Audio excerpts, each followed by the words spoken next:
सभी को सादर जय जिनेंद्र। स्वाध्याय की श्रृंखला में हम लोग आगे बढ़ेंगे। चलिए सबसे पहले मंगलाचरण करते हैं। ओम नमः सिद्धेभ्यः, ओम नमः सिद्धेभ्यः, ओम नमः सिद्धेभ्यः। इडमो अर्यन्तम् इडमो सिद्धम्, इडमो ऐर्यम् इडमो वज्रयम्, इडमो लोईशमिषाहुणम्, इडमो लोईशमिषाहुणम्। ऐसो पंचिणमो करो सब पाव प्रणशनो, मंगलम च समिषे परिममि हवाई मंगलम, परिममि हवाई मंगलम, परिममि हवाई मंगलम। बोले 24 तीर्थंकर भगवान की। स्वाध्याय की श्रृंखला में हमारा जो ग्रंथ चल रहा था वो था आटे का मुर्गा। आटे के मुर्गा में वार क्या होता है, इस तरीके से हम कुछ आपको बताएंगे। तो कुछ कहानी हमारी कल तक चल चुकी थी, अब आगे की पढ़ते हैं। आज क्या हुआ था। एक समय रात्रि के प्रथम पहर में महाराज यशोधर अमृता देवी का स्मरण करते हुए अपने महल में की शोभा को, कुछ विशेष उत्काष्ठा को देखते हुए, एक मैंने पढ़ दिया था, चलिए आगे पढ़ते हैं। तो क्या हुआ था, वो महल के सातों को पार करते हुए 8वां मंजिल में पहुंचते थे। आधी पृथ्वी के नाम से उसमें आया था। तो क्या हुआ था कि यह रानी मेरी भुज पासों से निकलकर अर्धरात्रि में भला कहाँ जा रही है। मतलब रानी को देखते हैं, वो कहते हैं रानी अर्धरात्रि में कहाँ जा रही है। तो क्या होता है देखिए, सुनिएगा। हाथ में नंगी तलवार लेकर महाराज यशोधर बहुत ही दबे पैरों से रानी के पीछे पीछे चल देते हैं। वह रानी जल्दी जल्दी सीढ़ियों से उतरकर 8 तल के महल के से नीचे आकर नौकरों के निवास की तरफ चली जाती हैं। रानी कहाँ चली जाती? नौकरों के निवास की तरफ, जहां पर नौकर आदि रहा करते थे। यशोधर भी उनके पीछे पीछे जाते हैं। फिर होता क्या है सुनिएगा। वहां एक कमरे में प्रवेश करती हैं। महाराज यशोधर कमरे के बाहर ही एक तरफ छिपकर खड़े होकर सारा दृश्य देख रहे हैं। वह एक कुबड़े के पास पहुंचती हैं। कुबड़ जो होते हैं, जो पीठ उनकी दूसरी प्रकार की हो जाती है, निकली हुई रहती है थोड़ी सी। तो वह कुबड़ा अग्नि से जले हुए वृक्ष के सदृश दिख रहा है। मुख में बड़े बड़े दांत निकले हुए हैं, आंखों में कीचड़ भरा हुआ है, टेढ़ी मेढ़ी हड्डियों से युक्त उसका शरीर बहुत ही बेढंगा व नीच दिख रहा है। उसके पैर छितरे बितरे हैं, घुटनों के समान ही उसकी कटी मांसहीन है, वक्षस्थल सगड़ा है व हृदय की हड्डी कठोर है। तब अपने बिरल व कपिल केशों के विकराल देख रहा है। वह दूसरों के जूठन का घोल पी दूसरों की मार को सहने का अध्ययनवार, दूसरों के उतारे हुए जूते पहनने वाला ऐसा एक निकृष्ट किंकर है। देखिए किस प्रकार से वो दूसरों की चीजों को यूज कर रहा है। और आगे देखिए क्या होता है। इस अर्धरात्रि में वह गहरी नींद सोया हुआ है और जोर जोर से भयंकर खर्राटे भर रहा है। महारानी जो वहां पहुंचकर उसके चरणों में के समीप बैठकर धीरे धीरे चरण सहलाकर उसे जगाती है। वह कुबड़ा जगकर ताड़ना करता हुआ कहता है, अरे अरे अरे यो दुष्टे दसों पुत्री, तू जल्दी जल्दी क्यों नहीं आई। मतलब क्या हुआ। इस प्रकार भर्त्सना करते हुए रानी को मारता है। पुनः उसकी चोटी पकड़कर उसके कोमल गाल पर जोरों से एक लगाता है। हुंकार भरकर रानी की कमर पर एक लात जमा देता है। यह दृश्य यशोधर राजा देख रही है। इस पर भी रानी उसके चरणों में प्रणाम करती हुई कहती है, हे प्राणनाथ, मैं तो अपने गृहवास से तंग आ गई हूं। मेरे तो आप ही पूज्य हैं, कामदेव हैं और मेरे हृदयहारी स्वामी हैं। हे देव, आपके बिना मेरे ये छत्र चमर सतखंडे महल, घोड़े हाथी, उत्तम रथ, नाना प्रकार के आसन, दिव्य भूषण, वसन आदि सभी वस्तुएं मुझे अग्नि के सादृश जलाती रहती हैं। देखिए यशोधर मुनिराज की और यशोधर की पत्नी एक कुबड़ के पास जाती हैं और किस तरीके से कहती हैं, और क्या कहना, तब कुबड़ा छिड़क कर बोलता है, बस बस रहने दे। राजा के साथ भोग भोगने में तुझे जो आनंद आता है सो मेरे साथ भोगों में वो कहां आएगा। जब भी तो तू उन्हीं को खुश करने में लगी रहती है।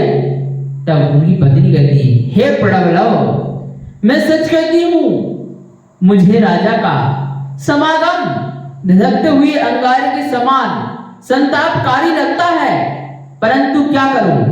ओ है विधाता, को जब मुझे तुम्हारी पत्नी नहीं बनाना था तो मुझे जन्मते ही क्यों नहीं खत्म कर दिया था, नहीं तो खत्म कर दिया था। जो मैं इस समय कुछ क्षण भी आपके बिना जी रही हूं, सो मैं अपने पुनर्वंचित दुष्कर्मों का कर्जा ही चुका रही हूं। यदि राजा यशोधर इस समय मृत्यु को प्राप्त हो जाए तो मैं हर्ष से नृत्य करूंगी तथा नैवेद्य, मांस और मधु के कल्याणवनी देवी की पूजा करूंगी। देखिए यशोधर की पत्नी क्या कह रही है कुबड़े से कि अगर वो मर जाए, मृत्यु को प्राप्त हो जाए तो मैं इस तरह की क्रियाएं करूंगी। वह चाह रही है कि यशोधर जो है वो मृत्यु को प्राप्त हो जाए।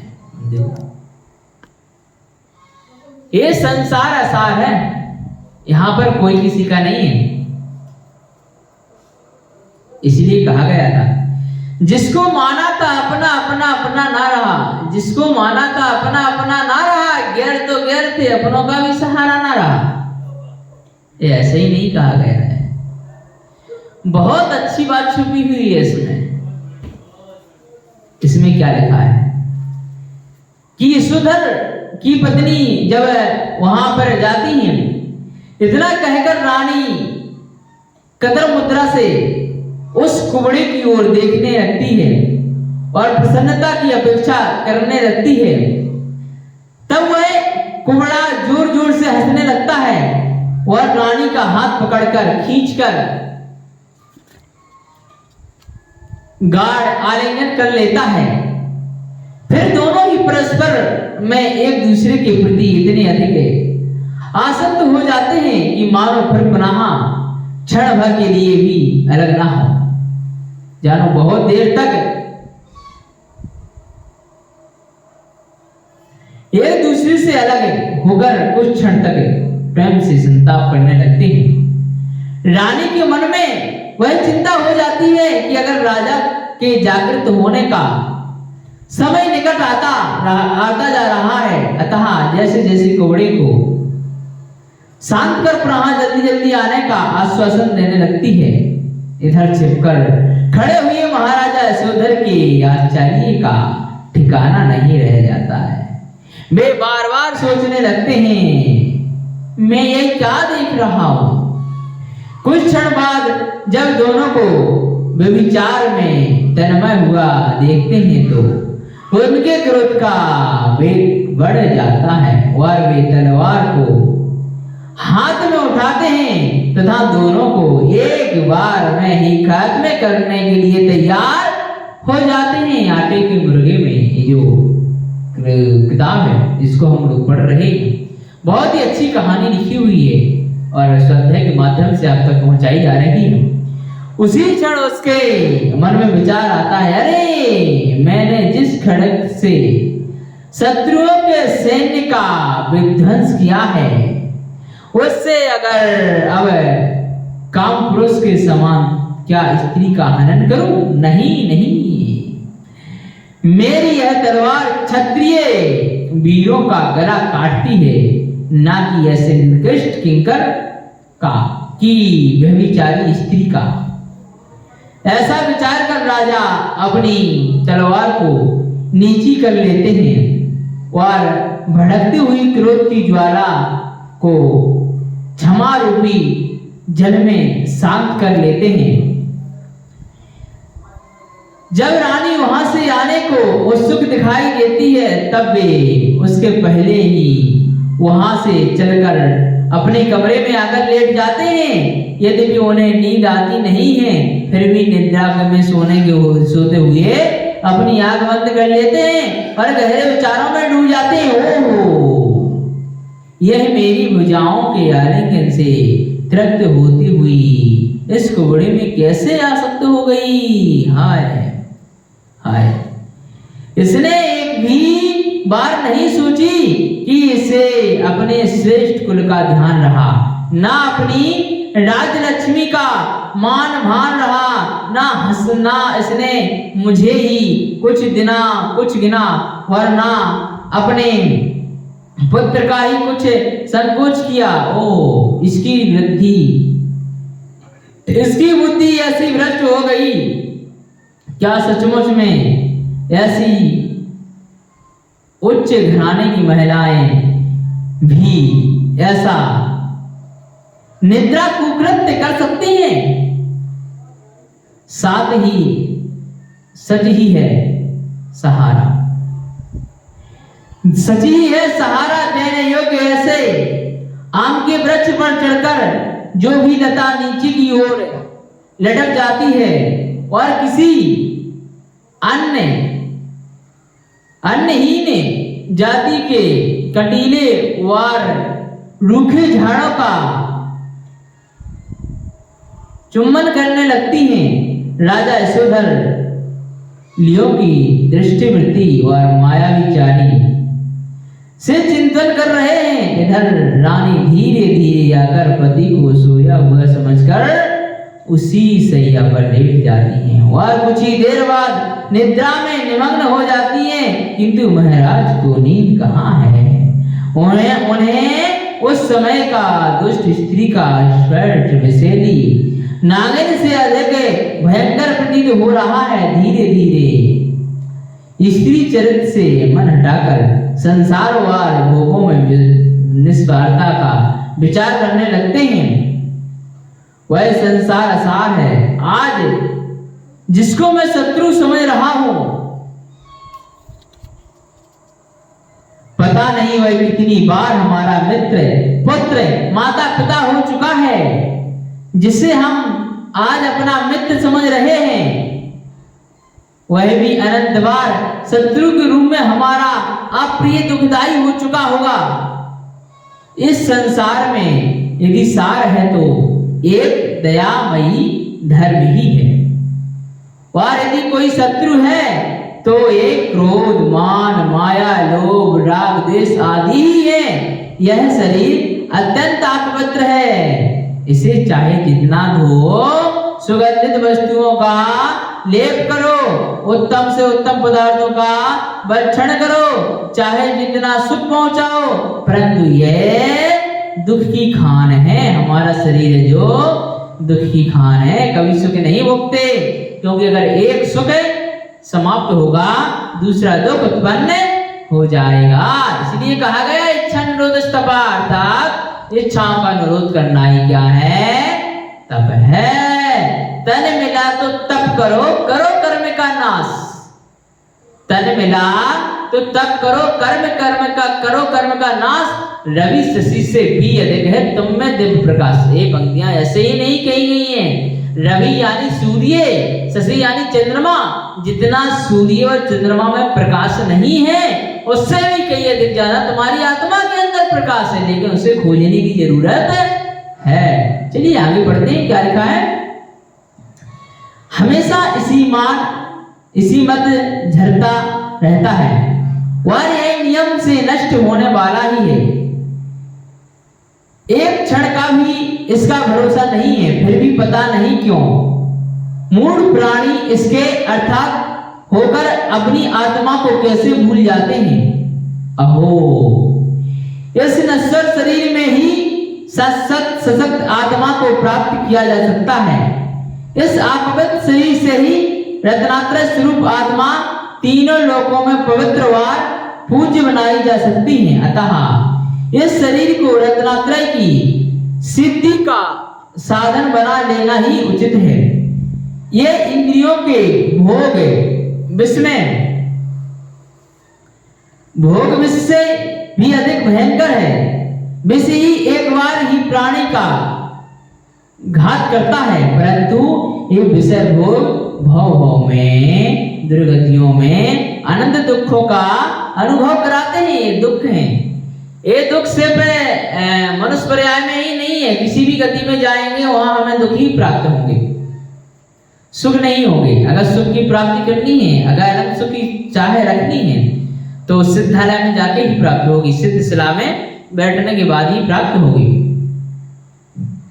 ऐसे छड़क सरसों के सादृश्य लघुवार तो इंद्रिय सुखों के लिए मोही प्राणी अनंत अनंत दुखों को मोल ले लेता है। बंधु कहा गया है, क्या कहा गया है, जीवन है पानी की बूंद कब मिट जाए रे, होनी अनहोनी, हाँ हाँ होनी अनहोनी कब क्या घट जाए रे। जीवन है पानी की बूंद कब मिट जाए रे, मतलब भैया ये जीवन का कोई भरोसा नहीं है, ये जीवन हमारा कभी भी समाप्त हो सकता है। जब जीवन कभी भी समाप्त हो सकता है तो जरा ये बताओ कि हम सुख की लालच में बैठ करके दुख को क्यों आमंत्रित कर रहे हैं, गलत है। कई लोग अपने कर्तव्य से छुटकारा पाने की कोशिश करते हैं, वो चाहते हैं कि अगर हम एक काम नहीं करेंगे तो हमें आराम मिलेगा, वो चाहते हैं कि अगर हम एक कार्य से को मतलब छुप जाते हैं या फिर कोई बहाना टाल देते हैं, ये काम नहीं करेंगे तो हमें आराम मिलेगा, गलत है। अपने कर्तव्य से कभी नहीं हटना चाहिए किसी को भी, जो आपका कर्तव्य वो कर्तव्य करते जाइए, तभी आपकी जिम्मेदारी में निखार आएगा, तभी आपके दिमाग में, मेमोरी पावर में, ज्ञान में निखार आएगा, तभी आपके अंदर सहन शक्ति का विकास होगा। जब तक जिम्मेदारी नहीं रहेगी, जब तक हर काम के लिए छुपते छुपते रहोगे, तब तक कुछ नहीं हो सकता, ये तय। टाला मटोली करना गलत होता है। तो क्या लिखा है आगे, इस प्रकार से बैराग भावना का चिंतन करते हुए महाराज आगे का विषय विवरण कर रहे हैं। बैराग भावना, बैराग भावना जिसमें आता है किस प्रकार की वैराग्य भावना आती है, उसका चिंतन करते हुए क्या लिखते हैं, मैं प्रातः काल ही इस राजधानी परिजन तथा राज्य लक्ष्मी को छोड़कर वन का आश्रय लूंगा। यशोधर सोचते हैं कि नहीं भाई साहब, ये मेरे साथ गलत हुआ है, अब मैं वन का आश्रय लूंगा, मैं वन में जाऊंगा, जैनेश्वरी दीक्षा ग्रहण कर तप करूंगा, मुनि व्रतों का पालन करते हुए अपनी आत्मा को संसार के प्रचंड से दुखों से मुक्त करूंगा। इधर महाराज ऐसा चिंतन कर रहे हैं, उधर सूर्य अपनी लालिमा फैलाता हुआ उदित हो रहा है, मतलब सुबह हो रही है। प्रभात के समय होने वाली मंगल बांधों की धुनी वार चरण जनों की प्रभाती गीत को सुनते हुए राजा उठकर बैठ जाते हैं, यशोधर राजा उठकर बैठ जाते हैं। यद्यपि वे पूर्णतः व्रत हो चुके हैं, फिर भी मन ही मन सोचने लगते हैं, यदि मैं सुगंधित ओटन लगाकर स्नान नहीं करूंगा, यदि मैं उत्तम वस्त्रों को आभूषणों को धारण नहीं करूंगा, और यदि मैं प्रतिदिन के समान प्रसन्नचित्त होता हुआ राज सिंहासन पर आरूढ़ नहीं होऊंगा, तो वह अमृतमती मेरी उदासीनता को देखते ही समझ जाएगी कि महाराज को मेरा कुकृत विदित हो गया है। फिर पता नहीं वह क्या अनर्थ कर सकती है अथवा मेरे प्राणों पर भी संकट ला सकती है। इसीलिए मुझे कुछ ना कुछ युक्ति से ही काम लेना चाहिए। यशोधर मुनि ऐसे विचार करते हैं, क्योंकि उसने तो कह दिया कि अगर ये मृत्यु को भी प्राप्त हो जाता तो मुझे कोई बात नहीं। ऐसा निश्चय कर महाराज यशोधर हमेशा के समान ही स्नान आदि से निवृत्त होकर आभूषणों को धारण कर लेते हैं। यद्यपि सर्व श्रृंगार वस्त्राभूषण उस समय उन्हें अग्नि की ज्वाला के सदृश लगते हैं, फिर भी वे अंदर की बात अंदर ही रखते हुए ऊपर से सबको अपनी प्रसन्नता दिखा रहे हैं। महाराज यशोधर स्वर्णमय राज सिंहासन पर आसीन हैं, दोनों ओर से चवर ढुराए जा रहे हैं। सभा मंडप में कोवड़े और बोने कूतुककारी नृत्य कर रहे हैं। बीड़ा बांसुरी और गीतों की धुनी हो रही है। बंदीजन स्थिति कर रहे हैं और सामंत और मंत्रीगण सभा भवन में अपने अपने स्थान पर बैठे हुए हैं। कुछ राजा महाराजा आए हुए हैं जो यथायोग्य भेंट समर्पित कर राजा के द्वारा संगीतित आसनों पर बैठ चुके हैं। कुछ क्षण बाद नृत्य संगीत का कार्यक्रम समाप्त हो जाता है और वहां पर सभा भवन में पुरोहित लोग सरस पुष्प का वाचन प्रारंभ कर देते हैं। सभी सभासद लोग मंत्रमुग्ध से बैठे हुए सुन रहे हैं, किंतु महाराज के मन को विशिष्टता बढ़ती चली जा रही है। थोड़ी देर बाद महाराज अपनी माता के महल की ओर जाते हैं, उन्हें साष्टांग प्रणाम करते हैं। माता चंद्रमती भी पुत्र यशोधर को बार बार आशीर्वाद देते हुए नहीं थकती हैं। महाराज माता के निकट ही यथोचित आसन पर बैठ जाते हैं और कुशल वार्ता के अनंतर अपने मन की बात मन ही मन छिपाकर युक्ति से अपना अभिप्राय निवेदन करते हैं। हे माता, क्या कहते हैं? हे माता, आज रात्रि में मैंने कुछ अशुभ स्वप्न देखा है जो सुनाना चाहता हूँ। माता एकदम घबराने लगती है और कांपते हुए स्वर में पूछती है, बेटा बेटा भाई क्या स्वप्न है? माता, मैं बहुत ऊंची अट्टालिका से नीचे गिर गया हूँ। वहां पर विकराल दाढ़ वाले योद्धा को देखा है, जो कि हाथ में दंड लिए हुए है और साक्षात यमराज के समान भयंकर दिख रहा है। हे जननी, जननी का मतलब माता होता है। हे जननी, उसने कहा कि तू शीघ्र ही जिन मुद्रा से युक्त ऐसी दीक्षा ग्रहण कर ले, नहीं तो मैं तुझे समझ परिग्रह सहज आज ही खा जाऊंगा। इतना सुनकर मैंने भी स्वप्न में ही अपना सिर मुड़ा लिया और दीक्षित हो गया। इसीलिए हे अम्ब, मेरे पुत्र सुमति को राज्य सिंहासन पर स्थापित किया जावे और मैं अब दीक्षा लेना चाहता हूँ। यशोधर मुनि ने क्या कहा कि सुमति को राज्य सिंहासन दे दो, लेकिन अब मैं दीक्षा लेने जा रहा हूँ। यशोधर के शब्दों को सुनते ही माता का हृदय आहत हो जाता है और सोचने लगती है, ओहो, पति ने पहले ही मुनि दीक्षा ले ली है और अब यह महागुणशाली पुत्र भी दीक्षा के सम्मुख हो रहा है। पति और पुत्र दोनों से विमुक्त होती हुई मैं इस विशाल राज्य सुख का क्या अनुभव करूंगी। यशोमती अभी बालक है। कुछ क्षण सोच विचार कर माता समझते हुए कहती हैं, हे कुलदीपक, हे सुपुत्र, तुम ध्यान देकर मेरी बात सुनो और इस दुख स्वप्न की शांति का उपाय करो।